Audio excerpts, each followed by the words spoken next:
Hey everyone, it's Mark Ferguson with Investor More, and we're back with another real estate investing video. And today, as you can see, I'm on an amortization schedule calculator. And I want to talk about loans, how loans work, how amortizations work, how interest works. And the perfect way to do this is to play with numbers in an amortization schedule calculator. I'm going to talk about all kinds of different things if interest rates are really front end loaded or mortgages are, 15 first 30-year loans, different interest rates, how much they impact numbers, and all kinds of cool stuff in this video. So, of course, we love the likes, shares, and comments. Keep those coming. If you want to like the video right now, it won't make me sad. Go ahead, you can do that. And we have lots of other actual real estate videos of walkthroughs of our houses, flips, rentals, commercial properties, stores, etc. if you haven't been to the channel before. So love to see you subscribe. We have a lot of cool stuff going on here and a lot of weird stuff too. I tend to buy some interesting properties. All right, so an amortization schedule is how much of your loan is paid off over time based on interest rate, the term of the loan, and some other factors. Now, there's so many misconceptions about an amortization on a loan, about mortgages in general, about interest in general. And so I am on bankrate.com. I don't know if you can see it behind my picture up here. And I just searched for amortization schedule calculator. This is one of the best ones I've found before.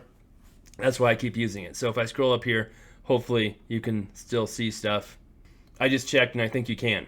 So what are we doing here is we can put in the mortgage amount, and you can use this for cars too. You can use this for houses, cars, whatever loan you want, right? The loans, the amortizations don't change based on if it's a car or a house. It changes based on the interest rate, the terms, and things like that. So if we want to make stuff easy, we could have a $500,000 mortgage here, and you can put in how long it is. We'll say 30 years, and the interest rate, that's too high. We're going to say 5%. Rates have been going up and a little bit more than that, but you can still find some 5% rates out there. I know a lot of places and Facebook posts and stuff are claiming that rates are like 6 and 7%, and that's not really the case. You can get them much lower. That's kind of an average rate that Google uses for a low credit score, and even jumbo loans, which is surprising, which are like big loans, are still in the 4s. So there are some lower rates out there. You can also use ARMs, which lower your rate as well. A lot of people say ARMs are dangerous, they're horrible, they'll destroy the world, but a good ARM actually can save you money and be safe as well. So the ARMs that were used before the last crash were very short-term ARM loans, and an ARM is an adjustable rate mortgage. Literally, they had 6-month fixed terms, which means your interest rate was maybe 5% for 6 months, and then after 6 months, it'd go up to like 8% or 9%, and your payment would double almost in 6 months. Those are very dangerous loans. You can't really get those anymore. The ARMs we talk about today are like 5, 7, 10-year ARMs where the interest rate is fixed for 7 years. So if interest rates are 6% now on a 30-year loan, an ARM might have a 5% rate, and we'll show you the difference here for 7 years, and then can go up after that. So those aren't the horrible, evil loans that many people make them out to be. Okay, so just looking at the basics here on a $500,000 mortgage, and remember, this is like your loan amount. If you're buying a $500,000 house, but you're putting $100,000 down, then this would be a $400,000 mortgage. So make sure first you're putting in the right number there. You can see that lowers it quite a bit. So we'll go back to 500,000 and we'll calculate that. And so in a 30-year loan at 5% interest rate, your monthly payment is going to be $2,684. Now, that does not include taxes and insurance. So most mortgages, when you buy a personal house, a lot of times, some investment properties too, you'll escrow taxes and insurance, which means the property taxes for the year are divided up, by 12 for each month. The insurance is divided up by 12 for each month and added on to this payment. So if you have a $500,000 house in these same terms and your payment's $3,200, it's not because you're getting, a bad loan. It's because they added on your taxes and insurance, and that's why. Now, the interesting stuff, at least what I think is interesting, is looking at the amortization schedule, which tells us how much of the loan is paid off, interest is paid each month. Now, another big misconception out there is that loans are front-loaded with interest. And it's hard to even know what people mean, but I think some people get the idea that more interest is paid than you're supposed to pay at the beginning and you're supposed to pay at the end. But that's not true. You pay whatever interest rate you have on the amount borrowed at any one time. So let me illustrate this real quick.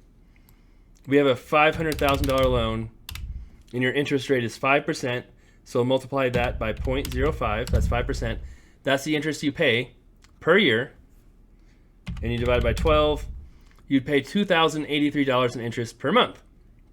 You can see right here, June 22nd, interest $2,083.33 paid your first month.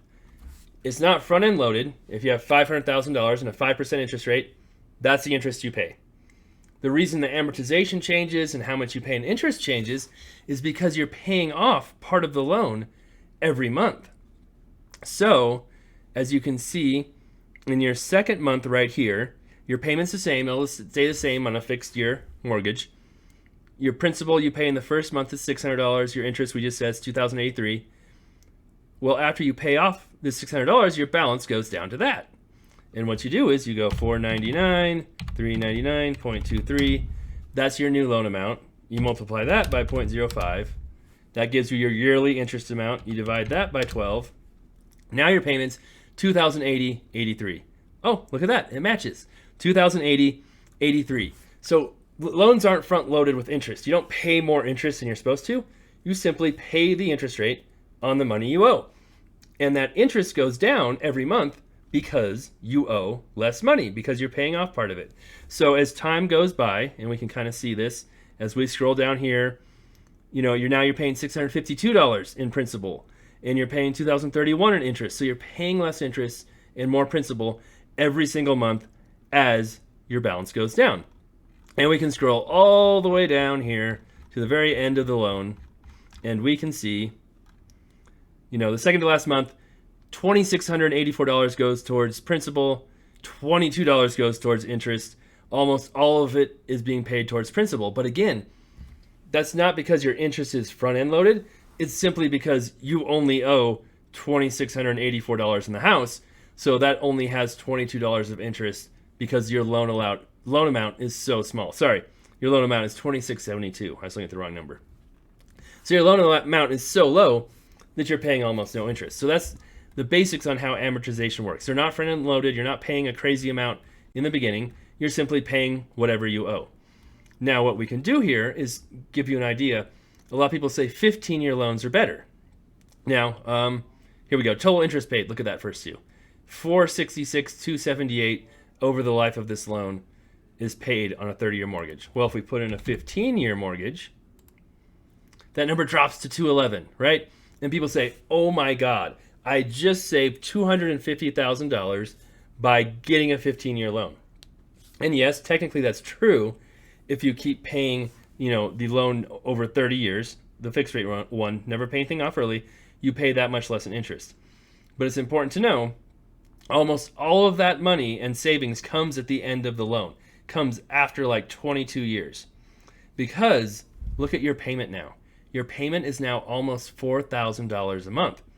So instead of being, $2,600 a month, or what was it, $2,684, something like that, right? It's $3,953. You're paying $1,269 a month more. And people say, oh, that's not that much. Well, that's $15,000 a year more. Over 15 years,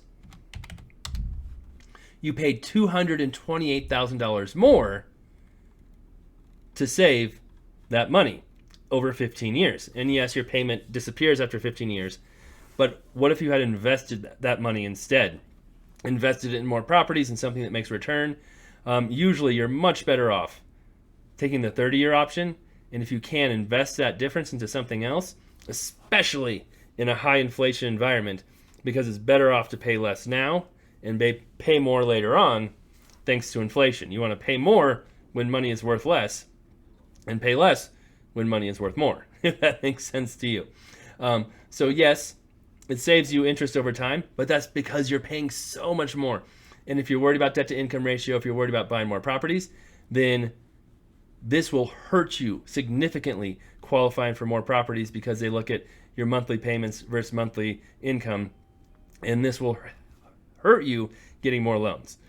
And then down here, again, you can play with these numbers, look at the amortization schedule, and see, hey, I'm still paying $2,083 in interest. Remember, that's the exact same amount we paid with the 30-year loan the first month, because again, it's just based on $500,000 and 5%, and then after that, you're paying down your principal much faster, and your interest will be paid less as well, because you're paying more money off the loan. And to be fair too, if you were to get a 15-year loan, you might have like a 4.5% interest rate, which would lower that payment a little bit and lower this interest a little bit, because rates are typically a little lower on a 15-year. So I should have done that in the beginning, but we fixed our error now. So 15-year loans will save you money on interest, but they'll cost you way, way, way more in payments. And so that's the trade-off.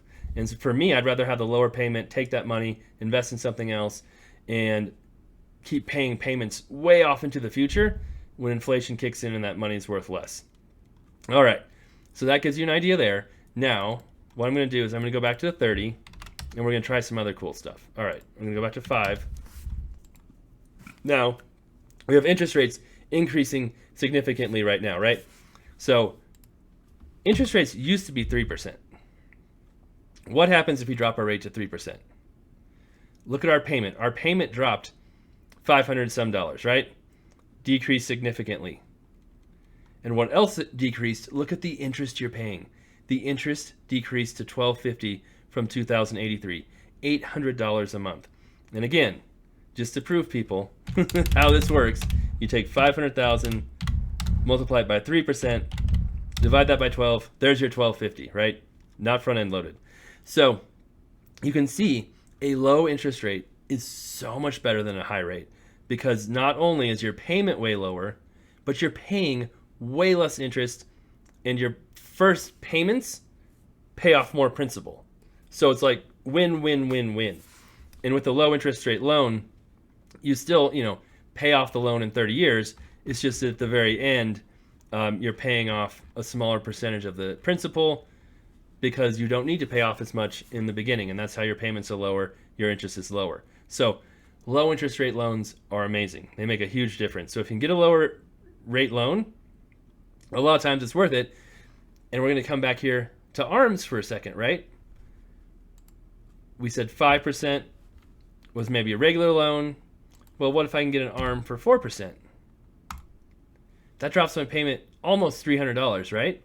And not only does it drop my payment by $300, but now I'm paying off more principal. I'm paying off $720, where before, we'll show you, $600. I'm paying off $120 more a month, which again, to some people may not seem like much, but over a year, that's $1,400.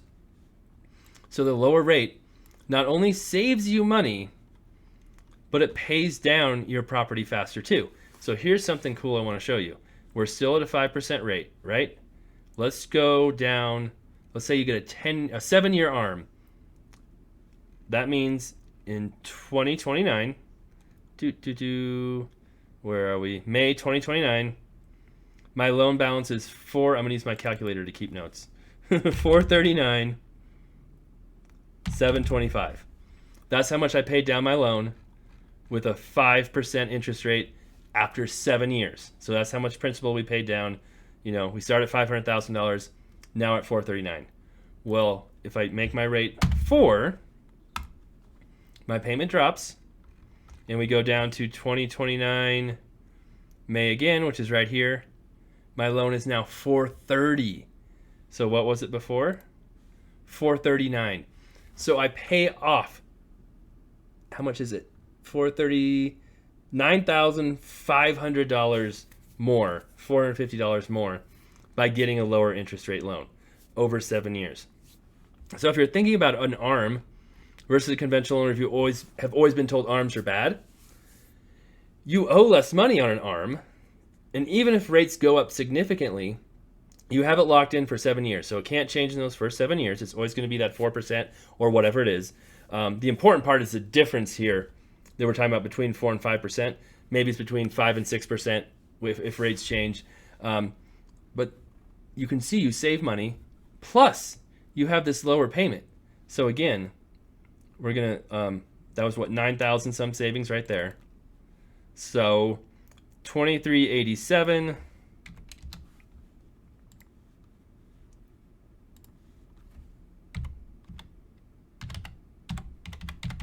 I wanted to concentrate right there and not talk, so I didn't forget my number. So here's the 5% interest rate minus your 4% interest rate, $297 a month. So multiply that by 12, saves you $3,500 a year. Multiply that by 7 years, saves you $25,000 in payments as well by having that lower interest rate. So if you're saying, do I want an ARM? Do I want a fixed rate loan? First off, if you think you're going to move in 5 to 7 years, an ARM is almost always better because you'll always pay less with that ARM. If you think you're going to stay there, 15 years, 20 years, 30 years, then maybe it becomes a bigger decision. But you have to realize in that first 7 years, you're saving $25,000 from the payments and then another $9,000 in principal paydown. So $34,000, we'll call it, in savings.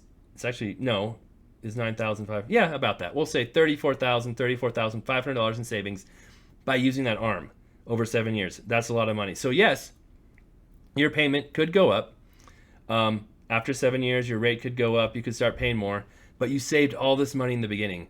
Again, within a high inflation environment, it's good to save money now and pay it later because money will be worth less. That's kind of a tricky concept, but believe me, it's better, especially if inflation is 8% like it is now. But here's something else to consider, which can be a little more trickier too, right? When your ARM is up, your loan is usually recast. So if we go down here, do I have the right amount? No, I don't. It was $430,000 was the loan, right? Somewhere around there. That's how much we owe on our loan after 7 years. So let's say we get to year 7 and rates jumped up. Usually with an ARM, they can only go up 1 or 2% per year. Let's say rates jump up 1% the first year.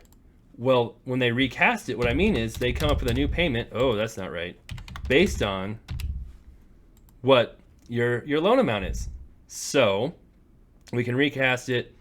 The loan term is now 23 years because it's been 7 years. You've paid off some of it. And then our rate jumps to 6%. What's our payment now? $2,800. So you can see, yes, your payment jumps up. It gets higher. But you saved that $25,000 to start with. So you have to decide, is it worth it? Is it not worth it? And then if we go to a fancy inflation calculator, hold on a second. Okay, I'm at in2013dollars.com, predict inflation. I know it seems weird I'm using such an old site, but it's really hard to find a good inflation calculator because they all want to do historic inflation and not predict the future. And a lot of times they don't even let you put in your own rate. So they're doing inflation based on 2% or even 1% when obviously it's much higher. So what we can do here is say how much was our... Oh, nope, I don't need inflation. 2876 is the amount today. So what would that be worth in 2029, 7 years from now, based on, we'll say a 5% inflation rate, right? It's pretty high now. It's probably going to go down at some point. We'll do an average of 5. So what that tells us is, oh, I don't want to do this. Here, I want to go backwards. Well, let me go backwards. That's telling me that will increase to that. Buying power. It's basically saying $4,000 is worth $2,800, but I don't want to do that. I want to do... Oh, here we go. This is better. This is what I'm looking for. So if you start with $2,800 now, over time, with inflation, it's basically like $2,695 in 7 years. So that means your payment is basically going to be the same, right? As it would be now after you figure for that inflation because money will be worth less in the future. I know it's kind of a difficult concept to grasp if you're not used to economics and inflation. But basically, over time, money always becomes worth less and less and less. And it takes more money to buy a certain good. Houses go up, food goes up, everything goes up. And so if you're able to buy stuff now, right, with your money, and that goes up in value, right? It's better to have an asset going up in value than holding cash that goes down in value. So that's the basic concept of it.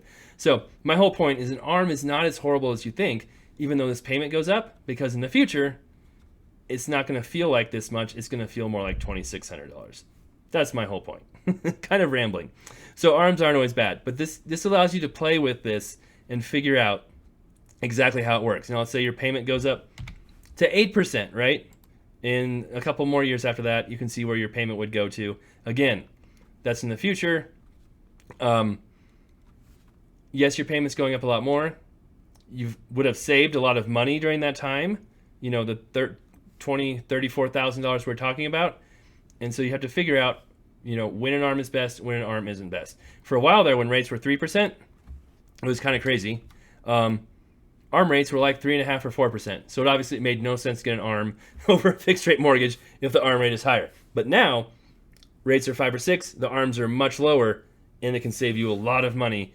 You can invest that money, have a lower debt to income ratio for getting other loans.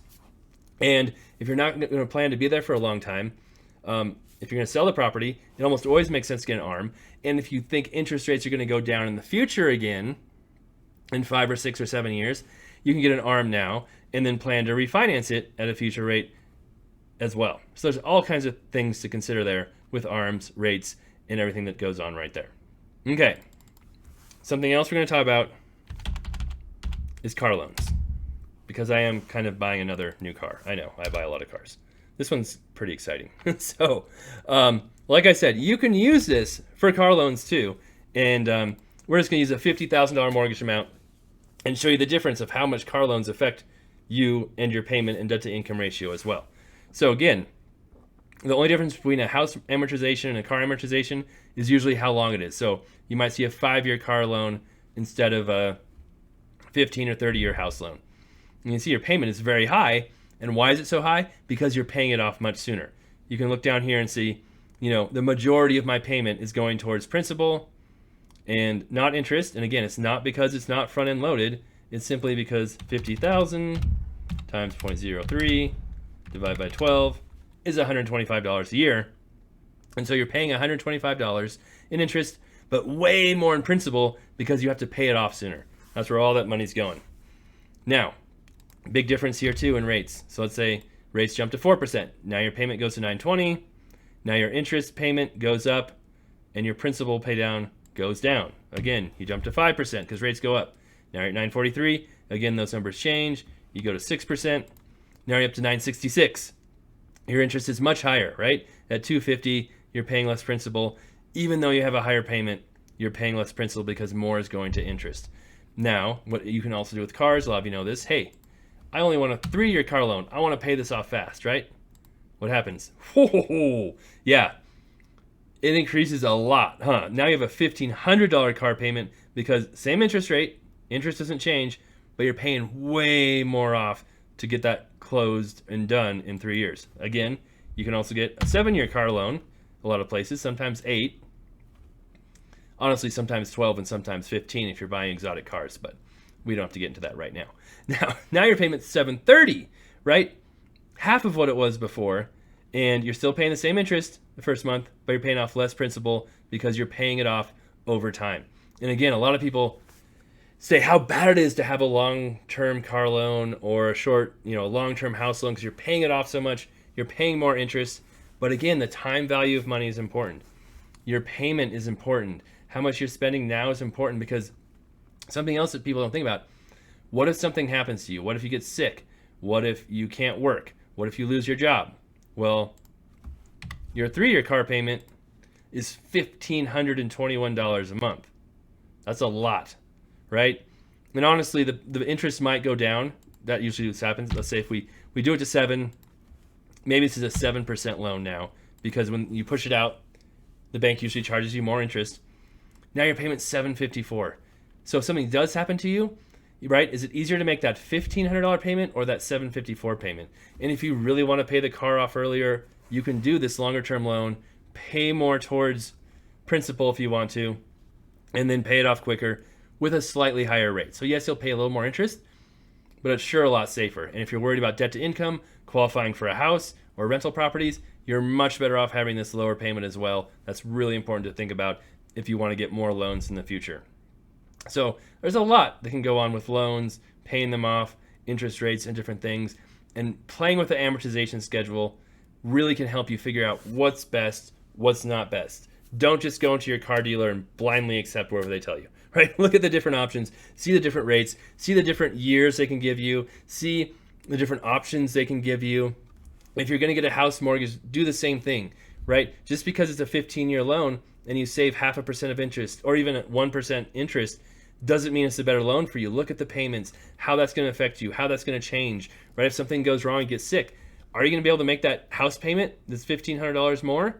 Or are you better off with the lower house payment? If you want to buy investment properties, is that $1,500 a month expense going to stop you from qualifying for more properties? It might. You have to be careful with that. Look at ARMs. Don't just poo-poo them because you heard ARMs are horrible. ARMs can be a really good tool if used correctly and safely. So lots of things to think about. I don't think cars really have ARMs. Or, I might do that. That might be interesting. Maybe we could make a new loan product, an ARM for cars. That would really make people mad, probably. But now, one other thing, we're going to go back to the $500,000 loan real quick. A lot of people complain, we're going to go back to 5% interest. If you had a 7-year loan, that's what your payment would be, in case you're wondering. But we're going to do something crazy, I know. 40-year loan. Everybody hates 40-year loans. They say they're horrible. You're locked in forever. 40-year loans would be amazing because your payment would be $2,410 compared to, $2,684. You're saving $284 a month over that whole time. And all that extra money and interest you're spending, you will spend more in interest, happens like 30 years in the future when inflation will be kicking in hardcore, and that money will be worth much, much, much less. So 40 years could be awesome. Lower your payment, give you more buying power, and more debt to income ratio leverage as well, which I think is very important. So hopefully this gives you an idea, a little bit of how loans work, of how different interest rates work, of how different loan terms work for cars, houses, etc. I am very, I wouldn't say risk adverse, the complete opposite, right? I'm okay with risk. I'm okay with leverage. I'm okay with using, other people's money to buy properties, to buy vehicles, and push those payments and the high payments down the road when they're not going to be as expensive due to inflation. Some people don't like that. Some people hate that. Some people don't want to even think about it. It makes them sick to their stomach. They want to throw up. That's okay. You don't have to do what I do. If you don't like this, if it doesn't sit well with you, don't do it. You don't have to. But from a strictly an economic standpoint and making the most money you can, sometimes longer term loans, sometimes pushing loans out will get you better off financially in the long run. All right, that's all I've got for my crazy amortization schedule video. I could keep going on with this stuff forever, but I won't. I'll stop now. If you have questions, please leave them below. If you think I messed up something, please let me know. If you think I'm crazy, I'm okay with that too. But love the likes, love the shares, love the comments, love seeing new subscribers. I'll have many more videos coming up here soon. I have investormore.com to my blog with tons of free articles, free books on there, and lots of books on Amazon too if you're interested in some awesome education. All right, we'll be back soon.